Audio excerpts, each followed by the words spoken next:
This is Mark Fletcher, and welcome to my world.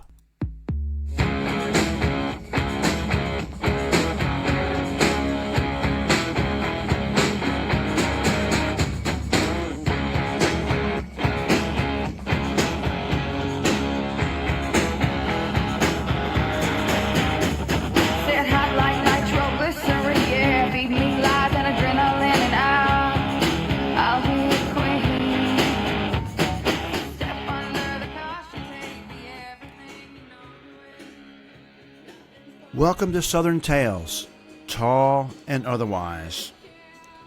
In the fraternity, some guys got in because they resembled us. Some guys got in because, well, they were good at sports.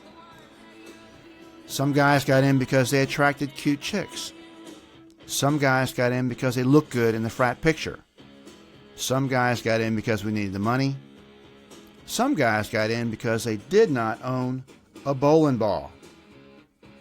And like I say, it's just a Southern thing. Sit back and enjoy. Don't get too close, you won't get much. You act like you're 17. Sweet like boys that I can't see. Mean like boys that act like me. Do you know what I mean? No, I don't really care about the life that you were wasting. No, I don't really care. Southern Tales, Season 2, Episode 5. Gary. Gary got in because we'd never seen anyone like him before. Gary was small in stature, red hair, braces, baggy clothes. He didn't seem to fit in any way. We suspected he was smart, but when we asked why he wanted to join, he replied, "Because it doesn't rain in here." He was in. And tonight is Gary's night. And while there may be some disputes about the actual facts, this is the way I remember it, and in my opinion, every goddamn word is true.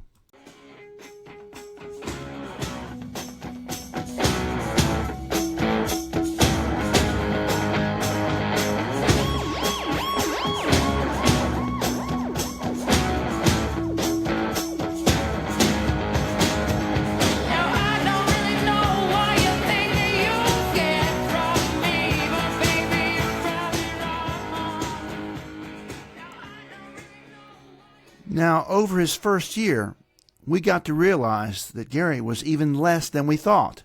And I say that in as loving a way as possible. How can you say that lovingly? I'm not sure. Let me think about that. He was simply not a virgin. Not only a virgin, he had never been kissed. He didn't cuss, as far as I could tell, and I don't think he knew how. He knew absolutely nothing about sex. Nothing. His mom had not allowed him to attend PG movies, only animated Disney stuff. He did have very good table manners, but he had never had alcohol. We never knew why he joined our fraternity. Now maybe you figured out that we were not the guys to have the sex talk with Gary. He heard locker room and army talk all around our house, known as the Animal House of campus. And as I say, it being the early 80s, literally, Animal House was our Bible. We thought that's how things should be at a fraternity house. We worshipped at their altar. And so, unfortunately, this is how Gary learned about sex. Now, obviously, like most college guys, we talked a lot more about sex than we actually were involved with sex. It's just true about guys in general, I think, or certainly used to be. But eventually, Gary acquired a girlfriend who was just like him in every way. I mean, they looked alike, they were both innocent, they dressed alike, they both had braces, they both were kind of small people with red hair. I mean, they were twins in every way. And because Gary learned about sex at the frat house, he had no idea what the reality of it was. So it wasn't long before peer pressure forced Gary and his education, which he thought was probably the right thing, to go for it in his dorm room with a little red-haired girl. He got her in his room, kissed her lightly on the cheek, and asked if he could perform oral sex on her. Neither one of them knew any better, and so she said yes, and he proceeded. After a brief pause, he came up and said, "Would you mind if I washed out my mouth?" She replied, "Yes, please go ahead." And I think that was the end of their sexual involvement for a while. Bad training. But this leads me to one of the best Gary stories of all time. It was a year or two later, and Gary was one of the guys, and it was some Saturday night, or I don't remember what night of the week it was. Does it really matter? We were in the middle of Flanagan's. Flanagan's, back in the day, was at the intersection of Winchester and Mount Moriah in Memphis, and it was Memphis's premier dance club. There were 6 of us who had driven out there, and it was getting near midnight. Well, it was, let me just say this, it was 5 eager young studs and Gary. Now, Jay and Gary had each driven their own cars, and Jay was ready to go back to the house.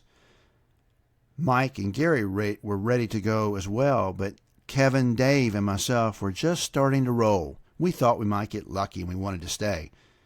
And Gary, being the kind of team player that he is, knew there was only one thing he could do. "Can I trust you guys to make it back with my mom's car?" I tried to look trustworthy and genuine. I guess that Gary didn't go for it.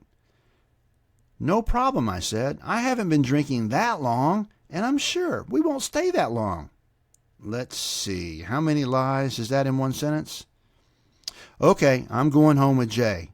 See you back at the house." With that, Gary and Jay went back to the fraternity house. As soon as we lost sight of them, we gathered in a small circle amongst the loud music and dancing. Road trip! And we were out the door to jump in his mom's car. I don't think he'd even left the parking lot with Jay left. As we got started, I don't think we had any idea where we were going. It was just a road trip. Remember, it's the Animal House playbook. "What do y'all think?" "Kevin, I don't know. How about we go down the square?" Dave chimed in. "No, how often do we get a free ride in somebody else's car?" "That's right, we got to do something big." "Ole Miss?" And we jerked out of the parking lot for a convenience store. A case of Old Milwaukee, and we were flying down the highway. Lucky for us that Kevin had a bag and some papers. I was driving with Dave beside me in the front. Kevin was in the back rolling papers and keeping a beer in our hands, maybe a backup beer as well. And most times, I was driving with one hand, a beer in the other, and a backup beer between my legs. Dave would take the community joint and ease it in my mouth for every third toke. A couple times the car was so full of smoke we could barely see the road. 1:30 in the morning, we were flying down Highway 6 about 10 miles outside of Oxford. I'd finished another Old Milwaukee, and I reached back to hand it to Kevin so he could put it in the bag. I had no idea that he had laid down and his knees were up in the air. He didn't grab the bottle, so I moved my arm around till it hit something.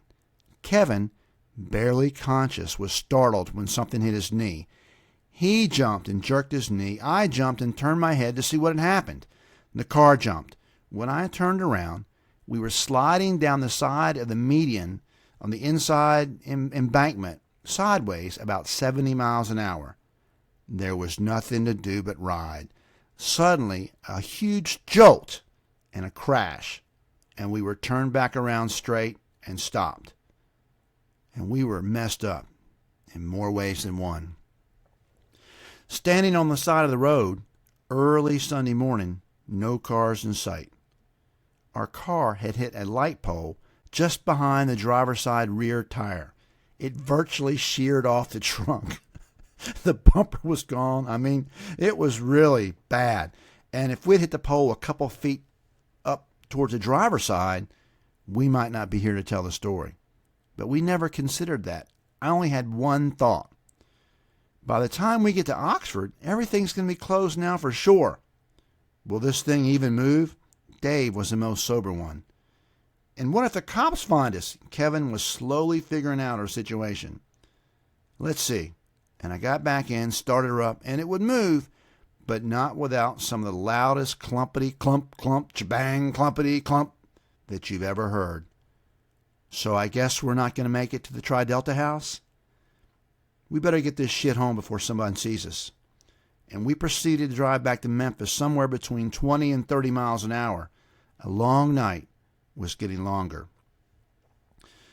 As we pulled back into the fraternity house, we saw Jay's car. We had no idea what we were going to tell Gary. We were just going to go in and spill guts, I guess. As he walked in the house, only Bob Bijou was there. I said, "Bob, where's Gary?" "Oh, he, like I said, he went to Steak and Egg with Shane and some other guys." So we had time. Suddenly, Kevin had a good point. "Listen, guys, Gary is so straight that if we tell him the truth, he will tell his parents and he will never get to leave the house again." Should we lie? Very interesting question. Very, very interesting question. So, it really wasn't much of a decision. I mean, the truth just wasn't going to work because it was going to hurt Gary. So we justified it amongst ourselves that by telling him the truth would cause him to tell the truth to his parents, and we would never see him again, and he would probably never leave the house again. Just then, we saw headlights pull into the back of the fraternity house. It was the guys. They got out of the car, and we watched from the back window as they all walked right past Gary's mom's car. They got about 10 feet past it, and suddenly, Gary stopped. He hadn't recognized his own car, but now something clicked. He slowly walked back and stared at the back of the car that no longer resembled his mom's Oldsmobile 88. He turned and slowly walked into the back door of the house where the other guys had scrammed, and it was only me. "Okay, what happened? I want the absolute truth." "You know you can trust me." "Out with it." "Well, Gary, we partied inside Flanagan's like for another couple hours. I mean, we had a big time. It was so much going on, and gosh dang, it was crazy. And we wanted to wait for a while until we sobered up too, so we didn't want to drive your mom's car. But anyway, they were closing it down, and we went out of the parking lot. And by this time, most of the cars had already left. And there, all alone, sat your mom's car. Just like this. Someone had crashed into it. I mean, Gary didn't look like he was buying it. I mean, I don't know. I guess some drunk went flying through the parking lot and crushed your car. They didn't leave a note or anything." "Is that all?" "Well, we were pretty messed up, and we really couldn't call the cops. I mean, hey, it was a private lot anyway." I know for a fact he didn't believe a word. I mean, he was a lot smarter than I'd ever given him credit for. He knew I was lying. But anyway, he got in his mom's car and drove out of the parking lot at the frat house, clumply clump, clump, clump, clump, all the way back over to the dorm parking lot. In the dorm, he found a little bit of red taillight glass still intact, and he pulled it out of the back of his car and crushed it on the ground with a hammer. And then it busted, and he spread the little pieces all around the back of his car. He walked into his dorm and went to sleep.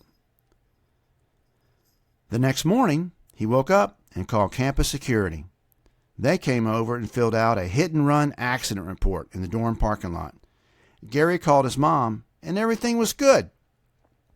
He later told me that he found 22 beer bottles in the car.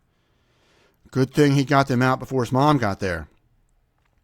How could y'all drink 22 beers between here and Flanagan's? You do not want to know. He never let us use his car again.